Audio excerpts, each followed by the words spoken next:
ఈ రేవంత్ రెడ్డి గారు కూడా ఆ రోజు గ్యారంటీ కార్డుల కంటే కూడా రెచ్చిపోయి చెప్పిండు.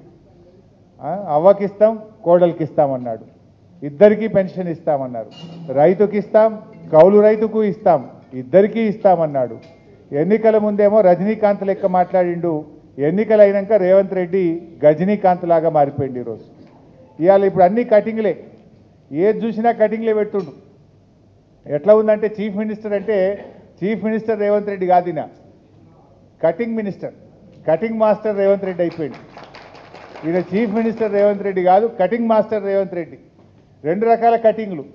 ఒకటేమో కేసీఆర్ గారు ప్రభుత్వం ప్రారంభించిన మంచి పనులు, బీఆర్ఎస్ ప్రభుత్వం చేపట్టినటువంటి కార్యక్రమాలకు, భవనాలకు కానీ, ఆసుపత్రులకు కానీ, స్కూళ్ళకు కానీ, కాలేజీలకు కానీ, ఫ్లైఓవర్లకు కానీ, బ్రిడ్జిలకు కానీ, ఎస్టీపీలకు కానీ రిబ్బన్ కటింగ్ చేస్తుండిపోయి. ఒకటేమో రిబ్బన్ కటింగ్, ఇంకోటేమో కేసీఆర్ గారు ప్రారంభించిన మంచి పథకాలు ఉంటే వాటిలో కటింగ్ పెట్టుడు. Like Kalyana Lakshmi cutting, KCR kit cutting, nutrition kit cutting, CM breakfast స్కీమ్కు కటింగు, ఫీజు రియంబర్స్మెంట్కు కటింగు, బతుకమ్మ చీరలకు కటింగు, దళిత బంధు కటింగు, అన్ని కటింగులు పెట్టుడు.